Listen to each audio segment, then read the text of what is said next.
Hi, today we're going to be working on this composite called Waiting for Santa Christmas digital backdrop. I'm going to show you what you get before I start. So this is the first layer. This is what it looks like. You can use this if you want to like put your subject up here, waiting for Santa up here, and you don't want to use the window, or you can do both. This version has it where they don't have the window frame, but they also give you a window frame to add in there if you wanted. This one, only difference is there's no Santa. So if you don't want Santa up here, or if you want, because in case maybe you want to add Santa up here on the rooftop, and then it comes with some sparkles for Santa's sleigh, and then a snow layer. So I'm actually just gonna work with this one. So I'm just gonna close these two out. Oops, cancel out this one. Alrighty, and then I'm gonna go to the window here, use the move tool, grab anywhere where the window is and move it over, and keep holding it until I bring it over and drop it. And then I'm gonna adjust it to where I need to, about there. I'm gonna click on the background layer. And then the next thing I'm gonna do is get the sparkles. I'm just gonna, anywhere in here, you just drag it on over, drop it, and then you use the blending mode. You're gonna use screen. Then I'm gonna do Command and Control T. Sorry, my computer's a little slow today.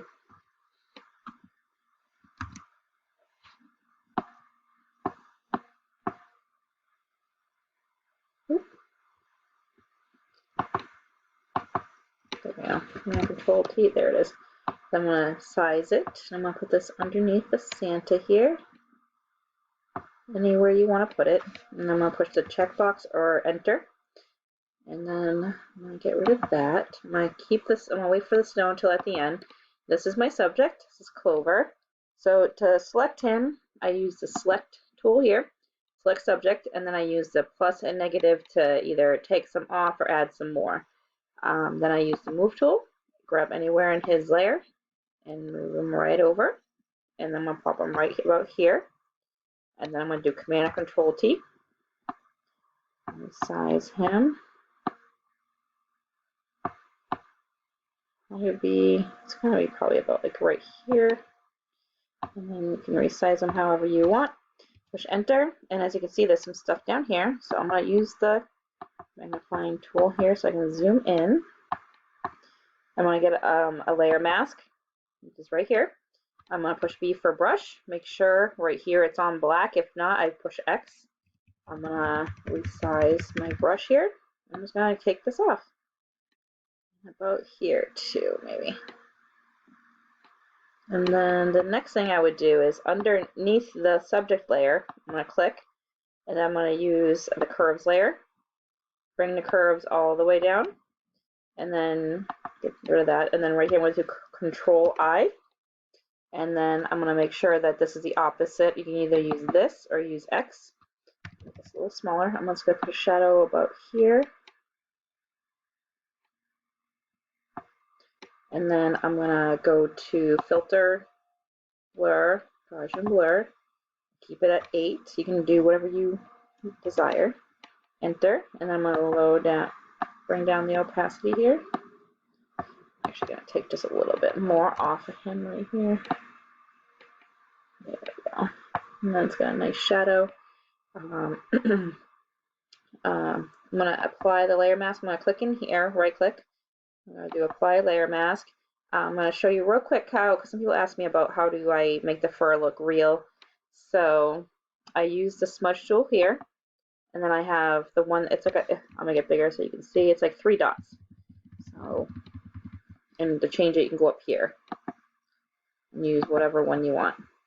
And then you just kind of drag it out a little bit. I won't spend too much time on here, but that's basically how I smudged out the fur to make it look like it's real. I'm gonna bring this up. And then I'm gonna go and get the snow layer. Use the move tool, grab it, bring it on over. And then this actually fits perfectly. Oops, sorry. I actually got to put it on to make sure it's on the top. Blend mode is on screen. And if you like the way the snow is, that's perfect. If you want to take some off, like let's say it was on his eyes, you can do put a mask on it, B for brush, make sure it's on black, and just get it off his eyes if there's any on his eyes. Let's see, so I use the snow layer, and use this layer. Alrighty. And if you, at this point, you can go down to subject here. See, there he is. And you can like blend him in. Like, I might want to make him a little bit darker because he is in the house. So I'll get the curves, and I'm going to do a clipping mask. Just going to bring it down slightly. Maybe bring down the highlights a little bit here. But this is where you can blend your subject into how you want them. But yeah, in this point, you can, like I said, you can either, if you didn't have the Santa up here, you can add Santa here, or you could have your subject up here if you wanted. You can, add some, lights maybe in the tree if you wanted. And when you're all set, you go scroll down to the background, you right click, flatten, and then this is where if you want to add any actions or whatever you want to do, if you want to do like the painterly, I always make a copy, so Command Control J, and then I go up to filter, stylize, oil, and you can adjust this how you want. I just usually keep them up high and keep that down low, and then I push enter.